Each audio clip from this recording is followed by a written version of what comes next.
For Town Square Media Montrose, I'm Belinda Haddock, and today I have the pleasure of speaking with Dr. Williams, our community's new rheumatologist at Montrose Regional Health. Good morning. Good morning, and it's a pleasure for me to participate in this podcast. Yes, and thank you for doing so.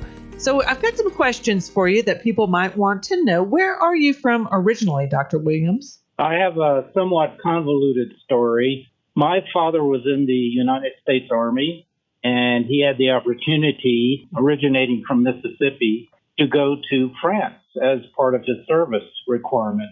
And he went there, met my mother, who was French, and I was subsequently born in France at a U.S. Army hospital on an American base in Verdun, France. And we lived there until I was about 4 years old. French was my first language.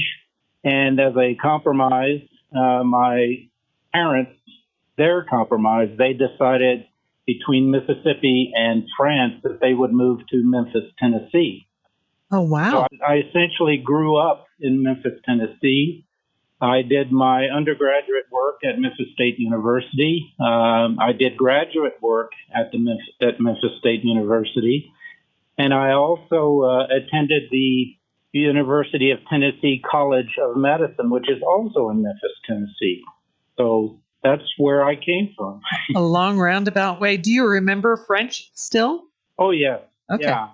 Until maybe in the last decade, we still had relatives that were living, and my wife and I had frequently visited France, and as a child, we did go back on occasion. At that time, you had to dress up in a suit to ride in a jet plane. It was a big experience. Mm-hmm. Yep. I remember those days. All right. And so, Dr. Williams, what are some of your interests? I like to travel and explore, as does my wife. So we spend a lot of our time outdoors. We bike, we hike. We like exploring new vistas, new places, meeting new people. We like to do it on the local level, not so much the tourist level. We like to actually engage the inhabitants of whatever community that we are visiting or living with. I'm also interested in astronomy. I have a nice telescope, and to my detriment, after living in Denver for 30 years, the only things I can see are the sun, the moon, and a couple of the planets. Nothing else shows up in Denver. Well, luckily you're going to be here. It's going to change when you get here, for sure. Yes, I'm looking forward to that. I think you have a completely different sky than what I'm used to. Yep. And depending on where you live, most of the time it's very dark. You could probably see very well. Yeah, so I'm really looking forward to that. All right. So those are the major things that I'm interested in. And Montrose has a large variety of biking and hiking trails, too, and all right around here, as a matter of fact. So I'm sure you'll enjoy it. Oh, yeah. And we're looking forward to going to the Western Slope simply because we're still in Colorado. Colorado is a fantastic state, and we have explored, our environs locally here in Denver. And we've been through the Western Slope, the Grand Valley a few times, and but all that area is unfamiliar to us, so we are ecstatic about visiting all that there is to offer. I'm sure you'll have a good time, and there are lots of things to explore right here on the Western Slope. Yes, we're looking forward to it. And so, Dr. Williams, what is a rheumatologist? Okay, a rheumatologist is a subspecialist that has been trained in internal medicine. The field of rheumatology is kind of widespread. It encompasses everything from treating musculoskeletal ailments to dealing with autoimmune disorders, such as lupus erythematosus or rheumatoid arthritis. It delves into diagnosis and management of pain syndromes. Fibromyalgia is a commonly known one. Mm-hmm. We also deal with over 100 different types of arthritis.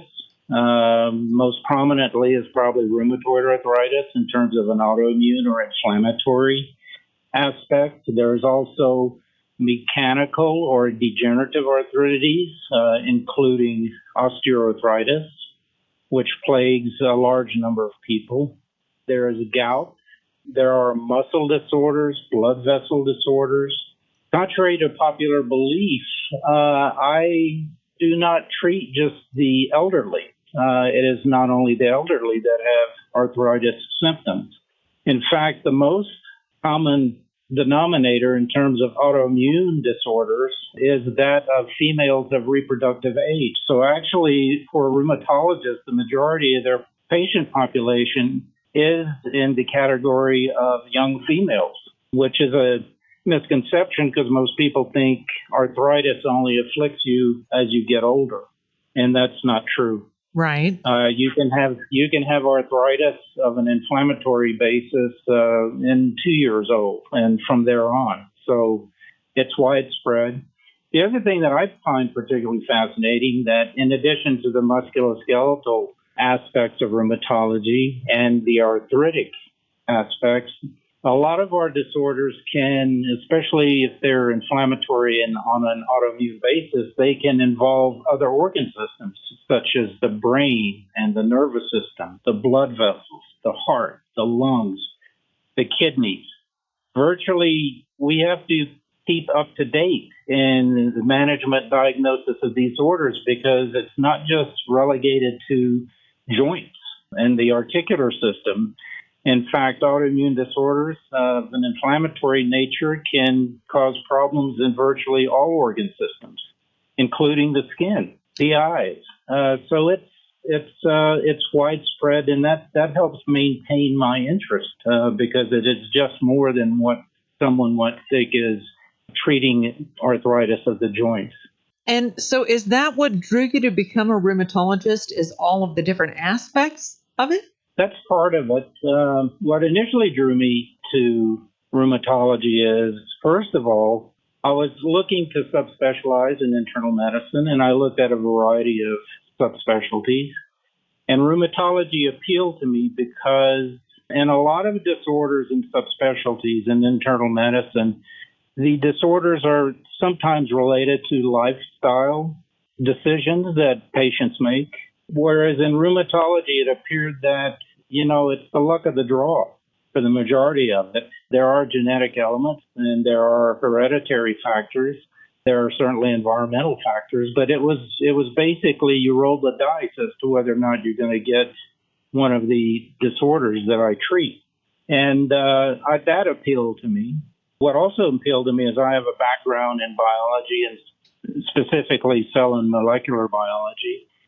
And there's a lot of cell and molecular biology that has as its background in rheumatology. There's a lot of science that appeals to me, and it is especially becoming more so on the forefront.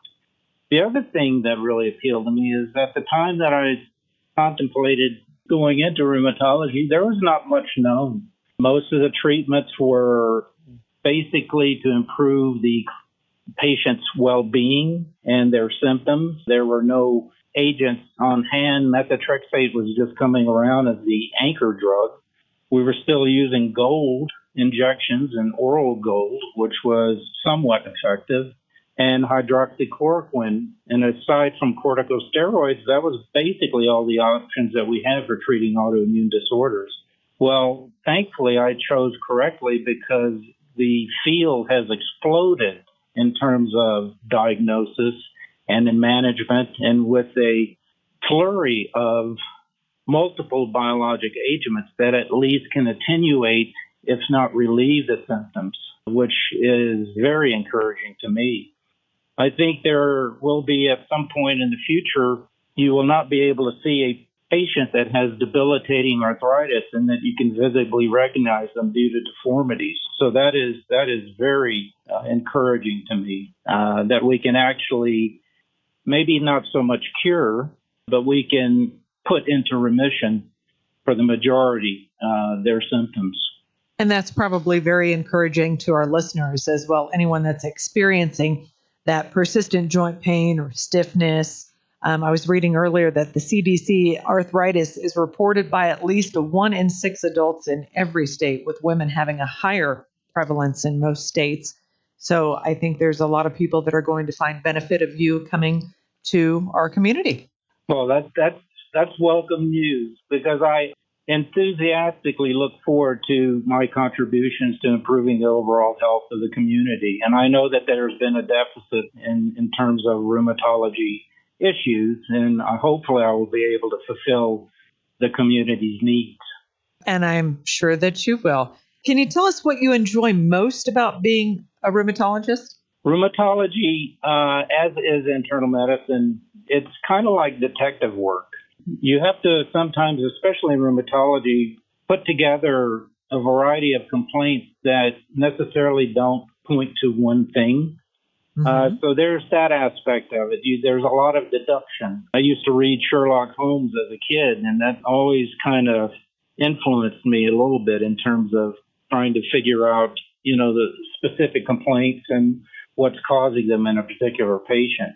The approach that I use, though, is you or I tend to rule out what a person's symptoms might be instead of a rheumatological disorder, because there are a lot of signs and symptoms that could be related to something else and is not necessarily due to a rheumatological or disorder. If you look at frequency of occurrence, it's more likely that a person will have a disorder that is not of rheumatological origins than a true rheumatological, or especially an autoimmune disorder that's causing their issues. So that's the part of it, kind of ferreting out what the subtleties are in establishing the diagnosis. And I believe it's, instead of just shotgunning and making just kind of a generalized diagnosis, you have to be very specific, because the agents that we treat patients with are very specific and have to be selected carefully on the basis of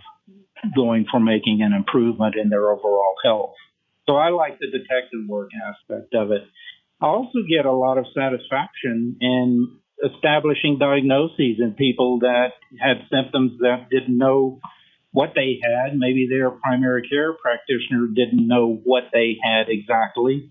And when I can kind of come in and offer maybe a unifying diagnosis, that gives me a sense of self-satisfaction. The thing I really enjoy, though, is just the interaction on a human-to-human level in terms of trying to deliver the best health care that I can.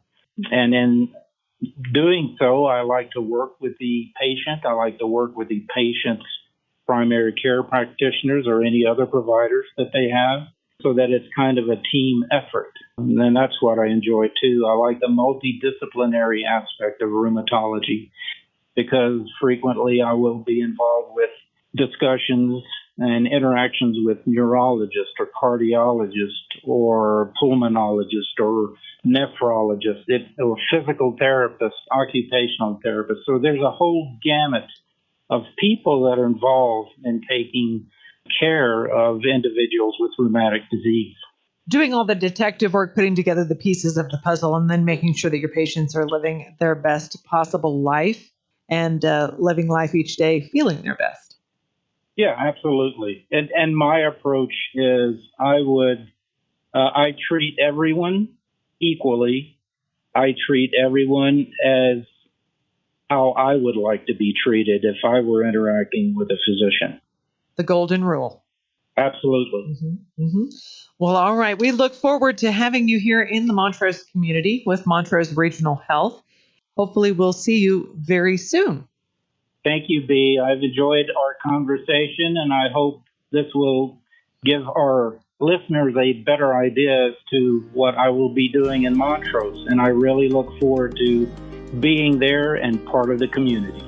And we look forward to having you, Dr. Williams. Thank you so much for taking the time to speak with us today. My pleasure. Thank you so much, Bea. And Dr. Williams will be starting his tenure in Montrose August 1st at Montrose Rheumatology, LLC, which is located at Peak Professionals, 1550 Niagara Road in Montrose. Thank you for listening to this Montrose Regional Health Update. Information provided in this podcast is for informational and educational purposes only and is not meant to diagnose any condition or provide treatment advice. Please work with your healthcare providers to determine appropriate treatments for you.